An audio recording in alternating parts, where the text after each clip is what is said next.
मानो तो भगवान, ना मानो तो पत्थर हूँ। हिंदी के इस मुहावरे का ठीक मतलब इस कहानी से सिद्ध हो जाता है जो कि आप नीचे पढ़ने जा रहे हैं। एक बार की बात है, किसी नगर में एक राजा ने एक मंदिर बनवाया जिसमें श्री कृष्ण की एक मूर्ति भी रखवाई, लेकिन उसने कभी पूजा नहीं की। पूजा करने के लिए मंदिर में एक पुजारी को रखा गया। पुजारी रोज कान्हा जी को नहलाता और बड़े ही भाव से उनकी पूजा अर्चना करता।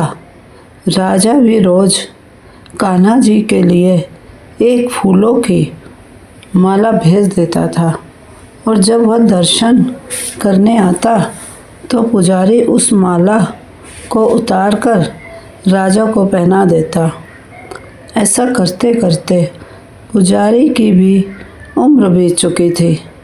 एक दिन किसी वजह से राजा नहीं आ सका तो उसने एक सेवक के हाथ मंदिर में माला पहुंचा दी और कहलवाया कि आज वह मंदिर नहीं आएगा, इसलिए पुजारी उसका इंतज़ार ना करे।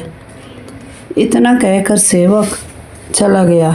पुजारी ने रोज़ की तरह कान्हा जी की माला पहना दी, परंतु जब शाम हुई तो पुजारी यह सोचने लगा, माला उतारकर किसे पहनाई जाए।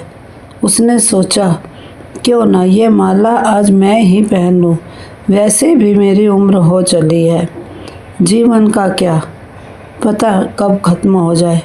इतना सोचकर पुजारी ने माला उतारकर अपने गले में डाल ली, लेकिन इतने में ही सेवक आ गया और उसने बताया कि राजा की सवारी मंदिर में पहुंचने वाली है। यह सुनकर पुजारी की सिट्टी पिट्टी गुल हो गई। वह सोचने लगा, अब मैं क्या करूं? अगर राजा ने देख लिया तो वह मुझे मरवा ही डालेंगे।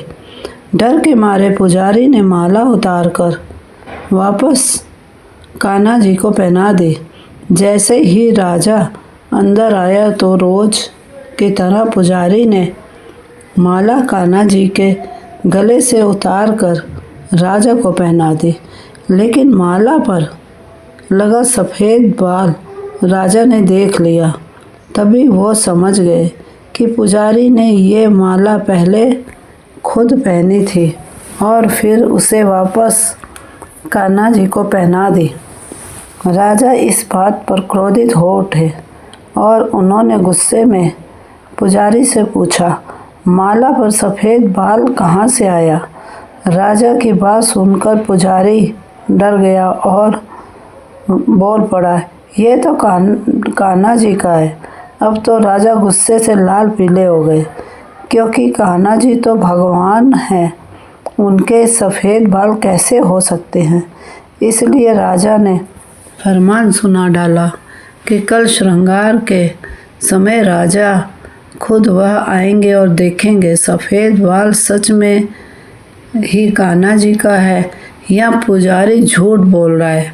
अगर पुजारी ने झूठ बोला होगा तो उसे फांसी दे दी जाएगी। इतना कहकर राजा चला गया। अब पुजारी का रो रो कर बुरा हाल था। उसने रोते रोते कहा, हे कान्हा जी, मैं जानता हूँ मुझसे गलती हो गई है।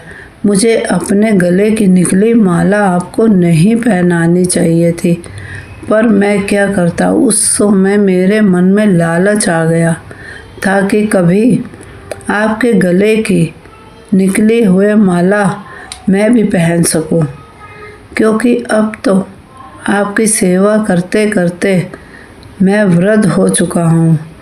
अब आप मुझे माफ़ कर दीजिए, ऐसी गलती दोबारा नहीं होगी। अब आप ही कुछ कीजिए, नहीं तो कल मुझे फांसी हो जाएगी। पुजारी पूरी रात रो रो कर यही कहते रहे। सुबह होते ही राजा भी आ गया और कहने लगा, आज कान्हा जी का श्रृंगार वह खुद करेगा। ऐसा कहकर जैसे ही राजा ने कान्हा जी का मुकुट उतारा तो उसने देखा कि प्रभु के सारे बाल सफ़ेद हैं, लेकिन राजा को फिर भी यकीन नहीं हुआ। उसे लगा कि फांसी के डर से पुजारी ने बालों को रंग दिया है।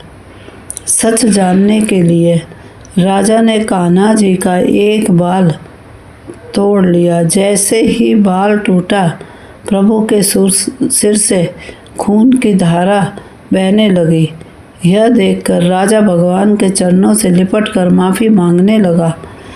तभी मूर्ति से आवाज़ आई, राजा, तूने मुझे आज तक सिर्फ पत्थर की एक मूर्ति समझा, इसलिए अब मैं तेरे लिए एक पत्थर ही रहूँगा। लेकिन पुजारी ने मुझे हमेशा भगवान की तरह पूजा है, इसलिए उनके लिए मुझे अपने बाल सफ़ेद करने पड़े। इसलिए कहते हैं, अगर मन सच्चा हो तो पत्थर की मूर्ति में भी प्राण आ जाते हैं। और वैसे भी भगवान अपने भक्तों पर अपनी कृपा दृष्टि हमेशा बनाए रखते हैं। हमारे चैनल को सब्सक्राइब अवश्य करें।